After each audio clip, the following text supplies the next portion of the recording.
it downfield. It is. Oh, it's caught. John Moran in the clutch. Oh, my word. Oh, my God. Deep to right field. Way up there. And way down the sideline. Jefferson. Another huge run. Jelo broke tackle. Stayed on his feet.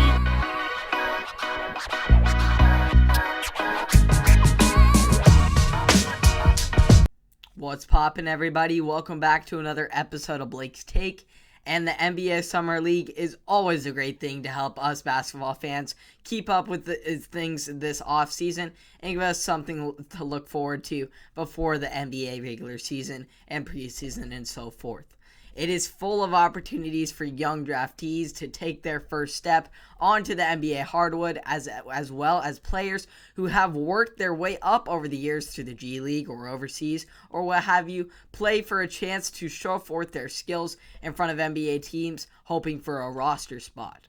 Obviously, there was lots of anticipation for this year's 2021 NBA Draft top 5 picks, and Cade Cunningham being the top of that list, being the number 1 overall.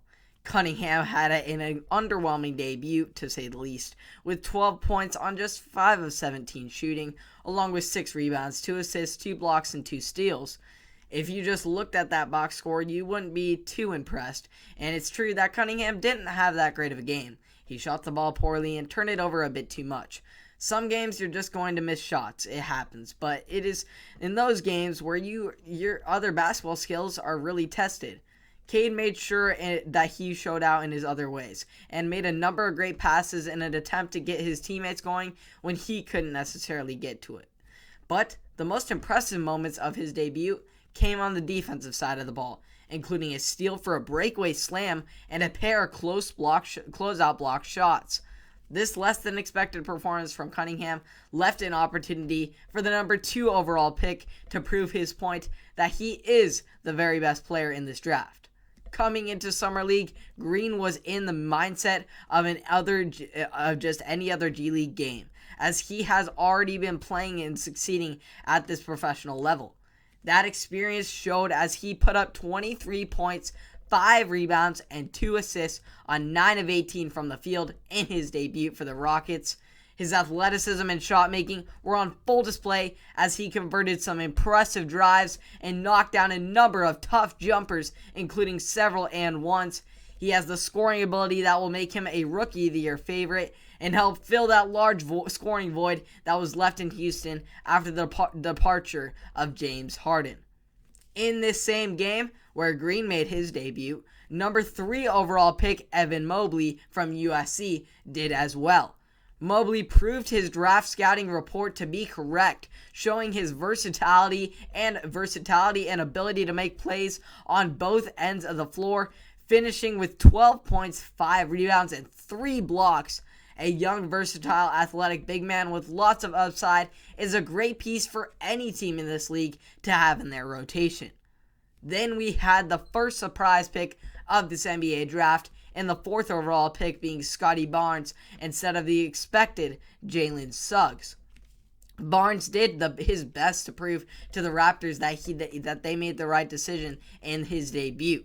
He covered the floor and impacted the game in every facet of the way he could, going for 18 points, 10 rebounds, 5 assists, 2 steals, and a block for good measure. Pretty well-rounded debut, if you ask me.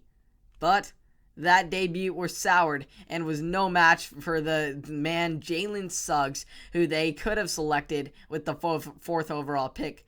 But they'll have to live with regret sooner or later. It depends on how it turns out. But Suggs had a really great start, and going for a game-high 24 points against the Warriors in his professional debut, shooting for 9 of 22 from the field, 3 of 6, 50% from beyond the arc, along with 9 rebounds. However, Suggs' offensive dominance wasn't even the telling story of his debut.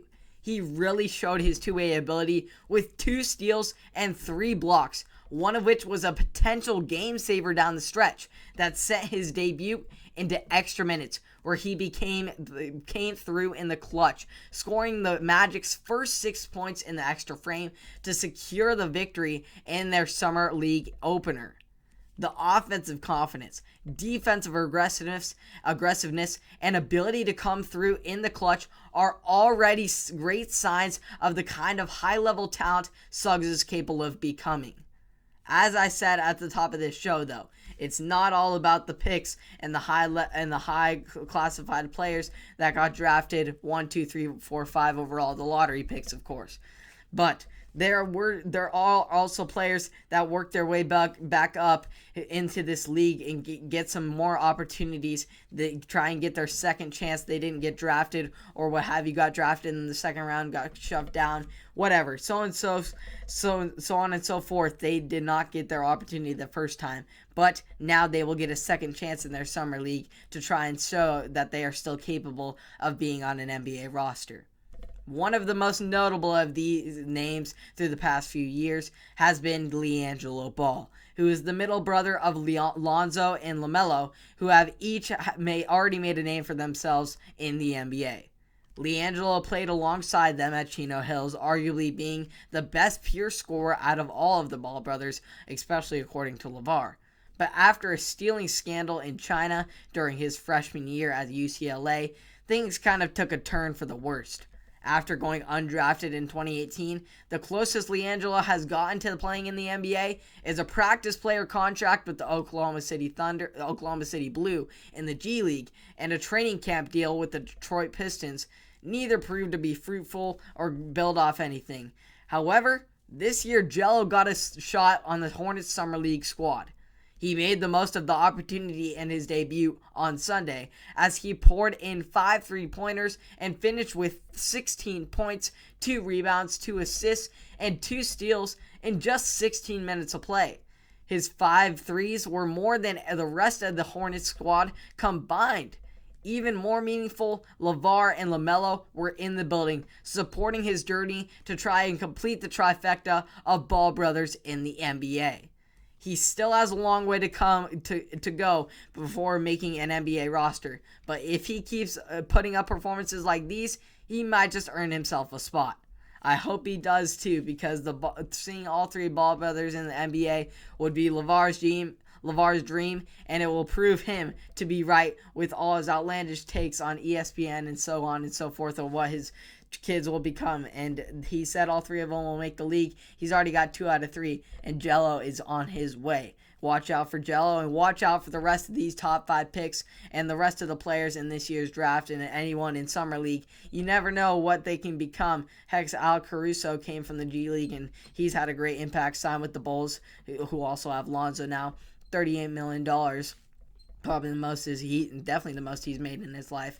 And so there's life-changing opportunities in the Summer League. You got to watch out for guys because they just might change the NBA with what they do. So really awesome to see these young talents and up-and-coming youngins coming up and showing forth their skills in this year's Summer League. And we'll see how it translates over into the NBA.